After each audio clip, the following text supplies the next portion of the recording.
Sartre की मतमसी यामना मरु ओइबा मतम अमनी अइना तेन्ना थमजरबदा सात्र की मतमदा ओइरिङैदा खनखिबा विजन्स अदगी स्टेन अदगी अइगी एम्स एंड ऑब्जेक्टो सोइदना लेटर ऑन सोइदना मधु पांथोरकनी मी अमगी लाइफता अदुना सात्र की मतमसिदा यामना मरु ओइबा चैलेंजेस हौजिक सोसाइटी द थोइबा मयाम अमसुंग अइगी एक्सपीरियंस अमदी role to be students in the society मसी पुनमक्से हौजिकतगी हौना अइखोइना खुद थाबा हौगदबनी अदुना गसी छात्रगी मतमदा लीडर ओइरको मयाम अमा इंडिया की लीडर मयाम अम ओइरै पार्टी की कांग्रेस पार्टी की लीडर मयाम अम ओइरै गसी NSY की लीडर ओइरम्बा मयाम अमा अखोइगी AICC की लीडर ओइ मंत्री ओइ चीफ मिनिस्टर ओइ अदगी तोंगान तोंगानबा डिफरेंट स्टेट लेवल दा अदगी यूनियन की मयाम दा सोसाइटी दा सव रिस्पांसिबिलिटी लौई अदुना छात्र ओइरिङैसिदा अखोइना हौजिक तोंगान तोंगानबा इसा की लीडरशिप तुदा नतबा समाज सिदा कानबा मयाम अमा छात्र की NSY की यूथ की लेरिबा लीडर्स मयाम सिंगना अखोइ मसिगी रोल से लौगदबनी निक्सिंगबा याय मयाम अमा हाइनै छात्र ओइरिङैसिदा अखोइना 6 pillars of character हाइदना अखोइ मयाम अमा स्कॉलर्स मयाम सिंगना हाइबा मयाम सिंग अखोइना इनगदबनी अमसुंग छात्र सिंगना फॉलो तौगदबनी से लाइक अखोइगी मसिगी 6 pillars of character sida अखोइ सी characters is very important character si leitrabadi अखोइ मी म ओइबगी अखोइ मागी मटिक मगुन अमसुंग वैल्यू दु leitre hainaribani aduna masigi 6 pillars of character sida अखोइना छात्र ओइरिङै सिदा हौजिकतगी हौना निंसिंगदुना मदुगी अर्थ दु खंगदुना थबक तहोब तंगाइ फदब लै trustworthiness si number 1 ni adagi respect tongan tongan ba mayam adagi sininau sing communities mayam adagi tongan tongan ba leiriba societies ta leiriba mayam sing se aikoina respect tawba adugum tangai fadaba hojitagi hauna छात्र ओइरिङै सिदा अखोइ तमगदबनी responsibility of the student leaders अखोइ पुनमकना मदुगी यामना easily अदगी मी अमा ओइबगी छात्र अमा ओइबगी लीडर अमा ओइबगी responsibility से अखोइ मदुगी मगुन से चेनगदबनी लोइनना fearness मसी थबक अमा तौबदा फतबा corruption minded ओइबा अदगी तोंगान तोंगानबा अखोइगी समाज सिदा मांगदबा थबक से अखोइ तौरोइदबनी फजना अखोइना थबक अमा तौबा मतमदा तरु तरुना तगी तसेंग तसेंगना responsibility खंगना अखोइना तौबसी तंगाइ फदब लै अदगी लीडर अमगी छात्र अमगी थबक थौरम सिदा यामना फेयरनेस ओइ यामना फजबा थबक अमा तौबा मतमदा मसु तान थबक तौबा अदुगी मगुन मयाम सिंग दु अखोइ लेगदबनी लोइनना अखोइ पुनमकना अखोइ सी citizenship अमा ओइबगी मदुगी वाखल सी अखोइगी स्टेट सिदा भारत सिदा लेबदा अखोइ citizenship अमनी हाइबसिगी मसिगी चपचाबा मगुन सी अखोइ पुनमंगना लेबा ताइ मरम मसिना छात्र ओइरिङै सिदा असिगुम्बा characters मयाम सिंसी CLA हाइरकांदा महाकना लीडर ओइना नखोइना लीडर ओइना थबक तौबा मतमदा समाज सिदा मतम मतम की थोइबा मिपुं खुदिमकना वारिबा समाज सिदा रेस्टलेस ओइरिबा मयाम सिंसे मसी अखोइना मदुगी रेस्पॉन्सिबिलिटी से अखोइ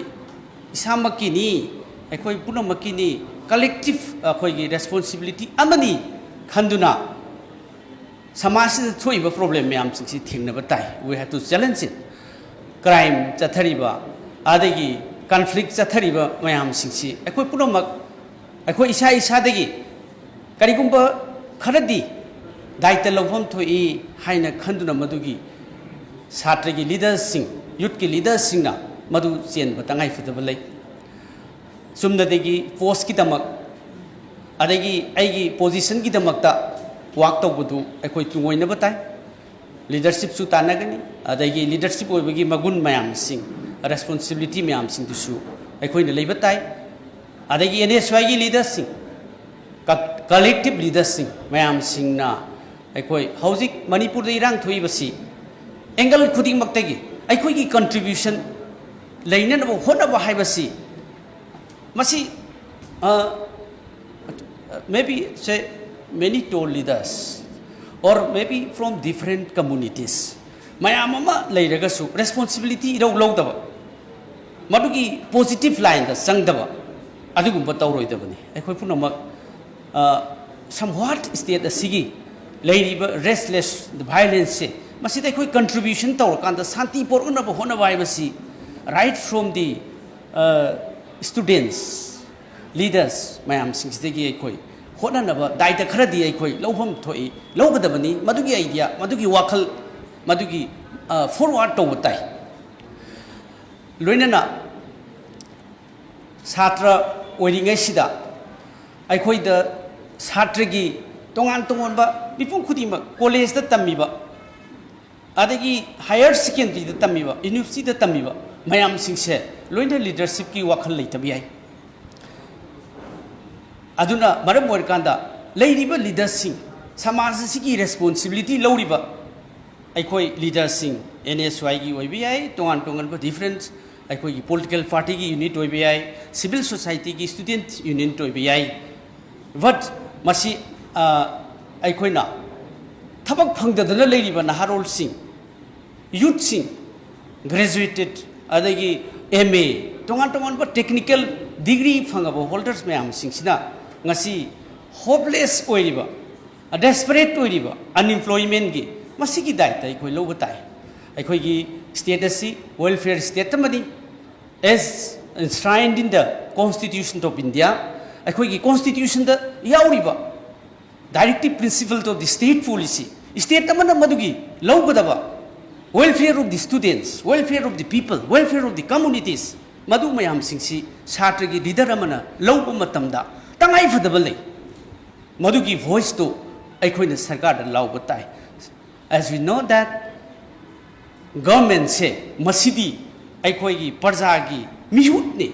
प्रजा की शासन ने मियोई खर की नते लीडर खर की नते मरम मदुना अखोइगी वॉइस ना मरम ओरकांदा डेमोक्रेसी सिदा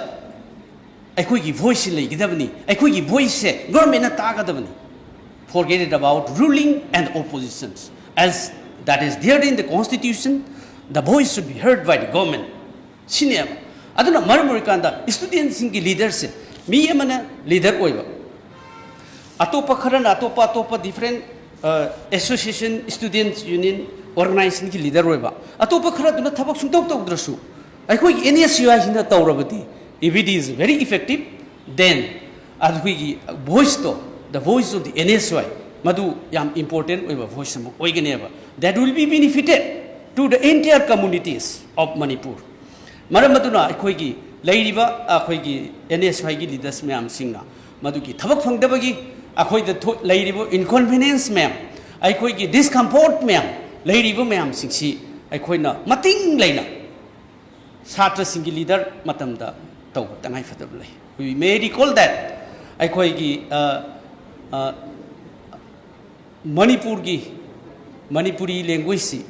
8th schedule la san matamda the role of the student unions aikoina ningsing boyai maduda madugi awa saitheng kaya precious ma'am student union kaya da hi lakiduna adum part of support madugi 8th schedule da Manipuri language san hona khibada student leaders sing achaw role loki adumai tawduna madu voice of the people ni aduna matamdugi voice of the people ni aduna madu asuguma mayam sing thabak phangdabagi adagi facilities mayam sing adagi sing da leiriba tang da leiriba adagi sections of different communities leiriba mayam sing sigi khudong chadaba leiba mayam sing akhoi gi panchayat ki election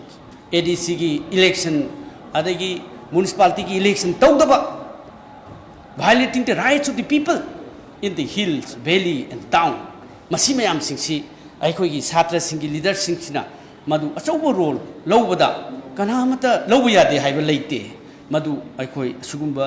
roles responsibility of the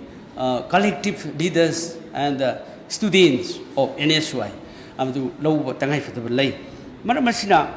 akhoi being the bona fide citizens of India and adagi Manipur gi parja ama oina asugumba mayam singsi tangai fadana satra gi matamda lauba tai aduna ngasi Assam da akhoi ningsingi adagi even Tobal Tron state country in Bangladesh Satra gi leaders singna akhoi gi huzik lenga kai Assam da pai khibule India gi mafam khudi makta adigi pai ba mayam Satra singna phajana masi tawrabadi the future is yours masi tungsi na khoi gi damak aikhoina leiribani aduna khoina Satra adagi youth mayam singna akhoi society sida